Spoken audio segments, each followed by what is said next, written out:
The next generation or the young generation now will have to handle or bear or live with the decisions we are taking now. Young people, they are the future, so we are dealing here with processes that take a lot of time. We're talking about decades or even a century until we have a realization of a disposal project. In Japan, we are making a lot of effort to involve the young people. We also want to see what other countries are doing. There are so many fears from people about nuclear waste, so it's important to take them along, and also because the site selection projects take many years, so it's very important that people feel confident in a nuclear waste disposal.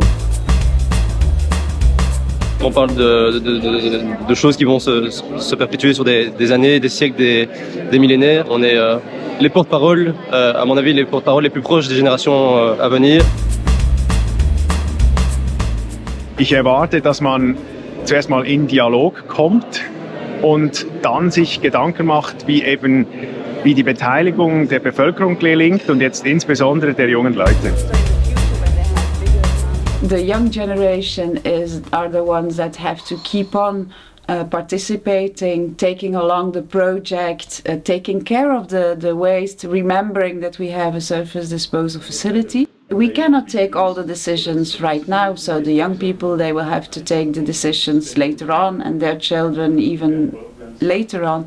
So it is very important, in order to have the continuation of this process, to involve the young people, to know what their concerns are, what their needs are, how they want to get involved, how they want the project to be adapted, to be changed, so that we really take care about their concerns, because they are the future.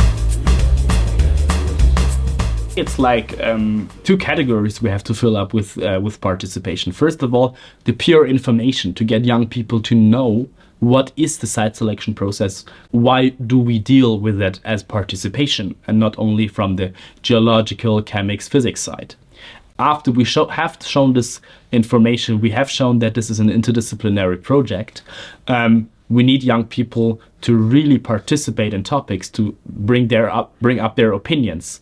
Why do we need science for the disposal? Some are saying we don't need any science, so leave the disposal alone, nobody will find it.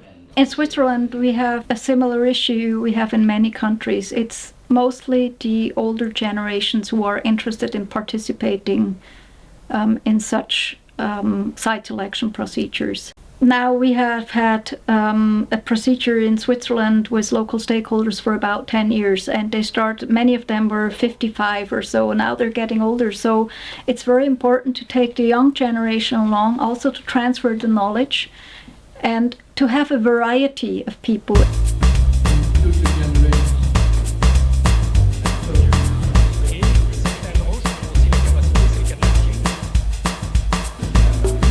We are visiting schools, elementary school, junior high school, and also university. And we give a lecture to the students. We are also working with the school teachers. Some of the teachers want to teach geological disposal as part of the energy issue. And we are working with the teachers and what's the good way to teach geological disposal to the students.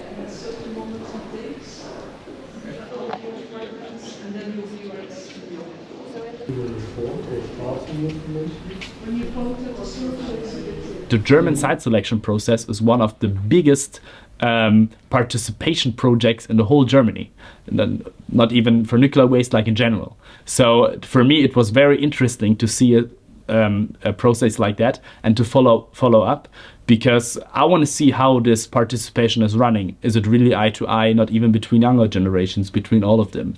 Is everybody possible to engage in that? And it's a long run for participation. If we look in Germany, for example, we have a participation on a project for the next 2 years. We have like citizen participation when a new airport is done. To look at nuclear waste management and see it's like 30, 40 years from now ongoing. And perhaps that those young people, they can keep in contact and share experiences, and that we of course also get inspired about the way we have to involve the young people.